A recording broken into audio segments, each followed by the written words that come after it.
And y'all feel, please take some time to digest that information. I have it, if somebody wants to just briefly look through it real quick. Sure. I have a If copy anyone of wants to it, take a not look a at it, problem. you can get it from Allison, and we will get it to you today, and we'll all try to digest it and be prepared to discuss it at the next time. We wanted to spend a little time talking about how we got here. Ted mentioned earlier that he was a member of a task force. This was a 20-member task force called by then Mayor Morial, who was mayor at a troubled time for the city of New Orleans. We had several officers being convicted of crimes, a very sharp spike in violent crime in our area, and the mayor at that time called this task force together to develop some sort of response to citizen concerns regarding officer misconduct. This group did a great deal of work. Correct me if I'm wrong, Ted, y'all met for almost a year. Yeah, we invited in experts from around the country and all kinds of discussions. Yes, and they put out this really awesome paper that the main thrust of that paper was recommending that we needed independent police oversight. It also recommended that we needed to develop a mechanism for alternative dispute resolutions for minor complaints. So way back in 2002, the idea was born that the city of New Orleans needed a mediation program.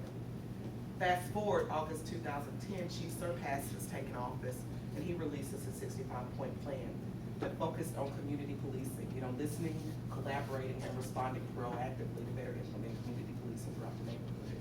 Several of the points inside of that plan supported citizen participation and community mediation, including this callback system where they now go and talk to citizens who file police reports to make sure that they're getting satisfactory service, a citizen advisory panel that I believe is going to be up and running sometime this year.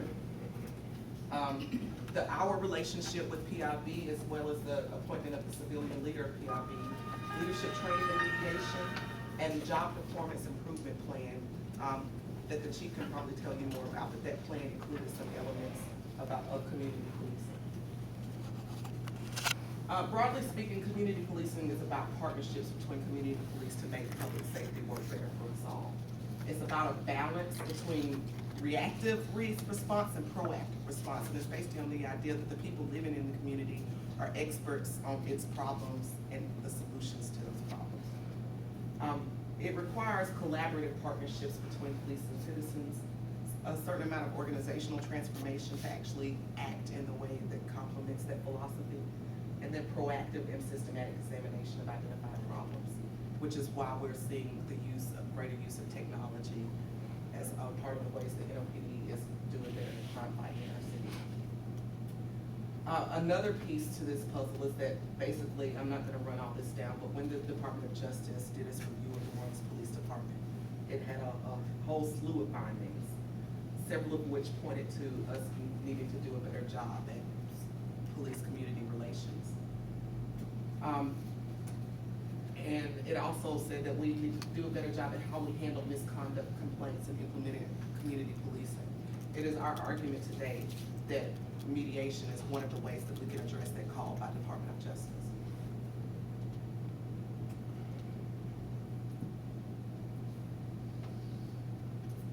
I think it goes without saying that there's at least a perception in our community of different communities of race and class being impacted differently. Again, there's some evidence that mediation is a way of addressing these issues of perceived bias. So when we were created in 2009, first of all, the ordinance that created us said flat out that we had to create a mediation program. And also in our memorandum of understanding with NOPD, we committed to making that mediation program happen. So in November of 2011, the first phase of this program began when Astrid and Julio, along with the IPM staff, completed the first phase of the project blueprint. We're now in phase 2, which is the pulling together of this committee. So with that, I'm going to let Julio take over and run down what he and Astrid have unearthed for us to work with. So when we started talking about what we were going to create, we wanted to find something that was for New Orleans, but that also worked for other places, because we found a lot of mediation programs that were great, like in paper, but when you, the realization of it did not work. So we did this whole paper that really looked at Australia, looks at New York, looks at England, looked at England, and what we mainly wanted to do was find, what were the answers for the world and what would be the answers for New Orleans. And with that introduction, it's just, we should start saying what's mediation, and mediation is a form of alternative dispute resolution. And what that means is that we're not gonna use the formal, like the court rules for the policeman. It would be maybe having him, have a complaint, and that complaint being processed and he being in front of another policeman or some kind of tribunal, And what mediation does is that it promotes conversations. It has a third person, and that third person, the only power it has is the power to make people talk, but only if the people want to talk. So he does this process in confidence, and he looks for ways to people to start a conversation. And people decide if they want to continue in that conversation or if they don't. So what we found is that mediation in civilian complaints, it has a lot of,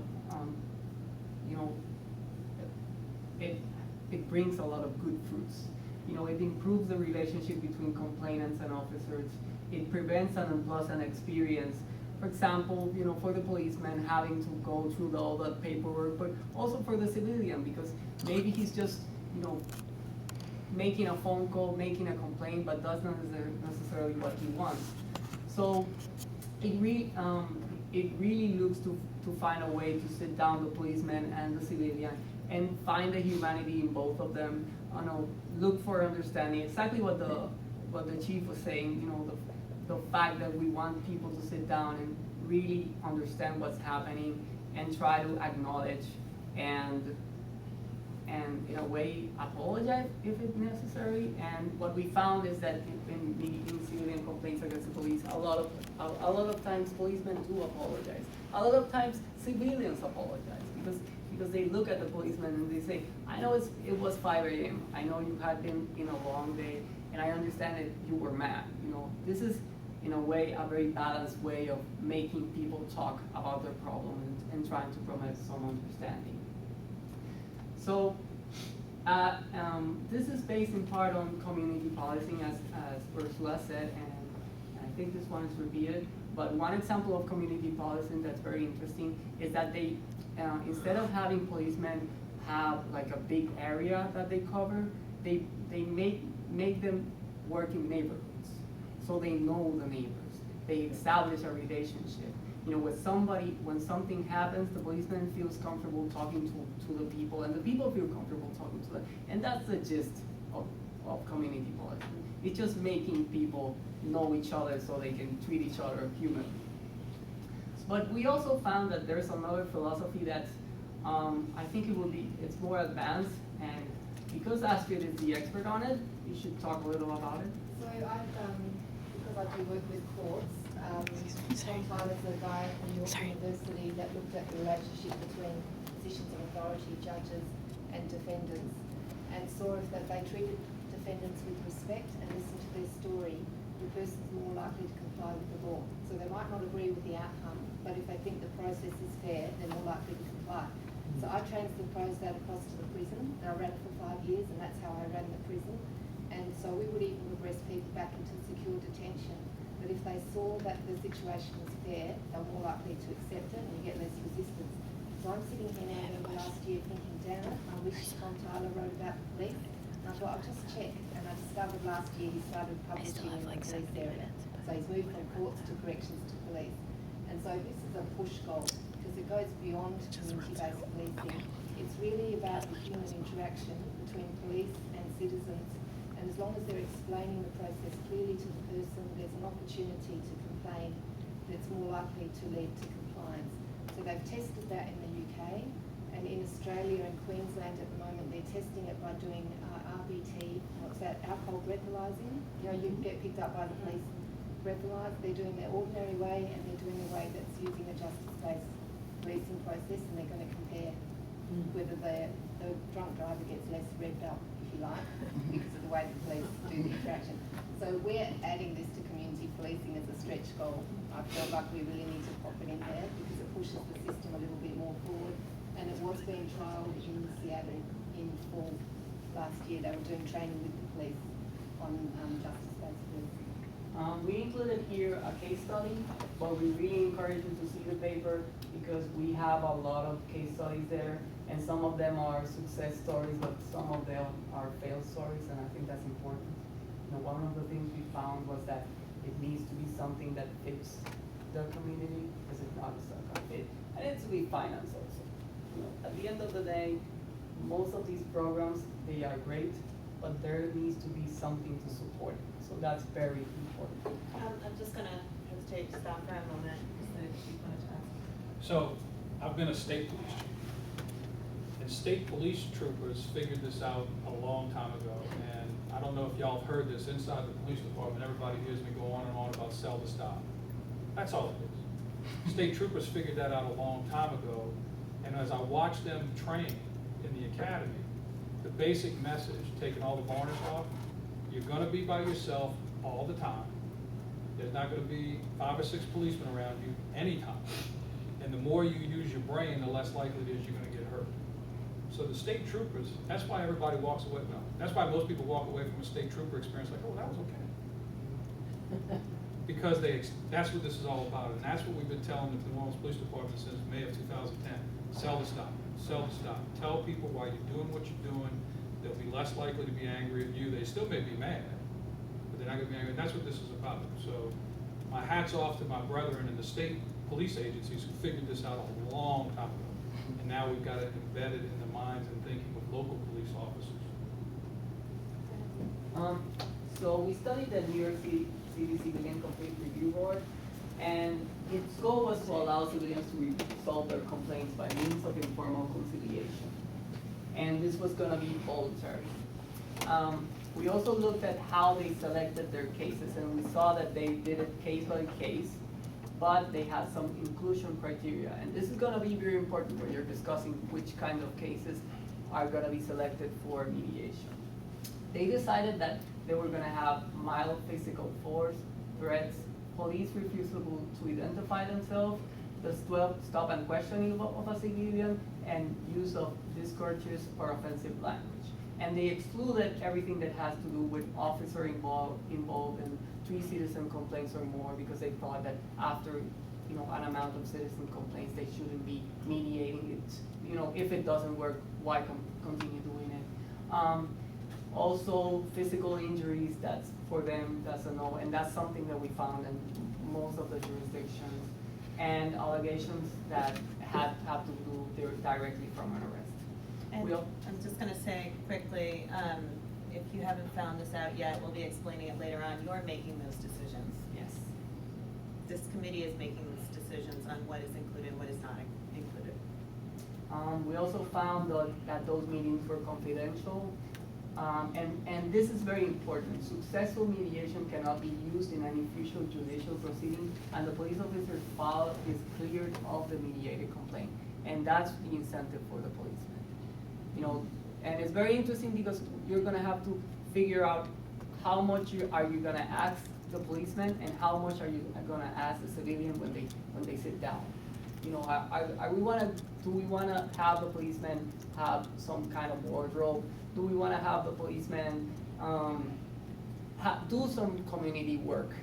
You know, those are the kind of questions that we need to answer.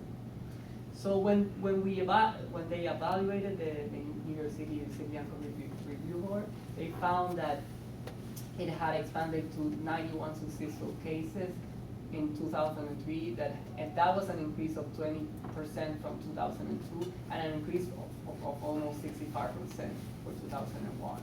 And the complainant said that they felt listened to the mediator, that's an 87%. 88% agreed that they trusted their mediator, and most of the complainants were happy with the process. On the other side, the reasons the police officer gave for choosing that mediation said that they wanted a face-to-face, you know, in person. They wanted to explain themselves. They felt that there was something that they should be telling, you know, they wanted to like give their story. They also wanted to avoid disciplinary penalty, of course. And they desire to increase civilian understanding of the police.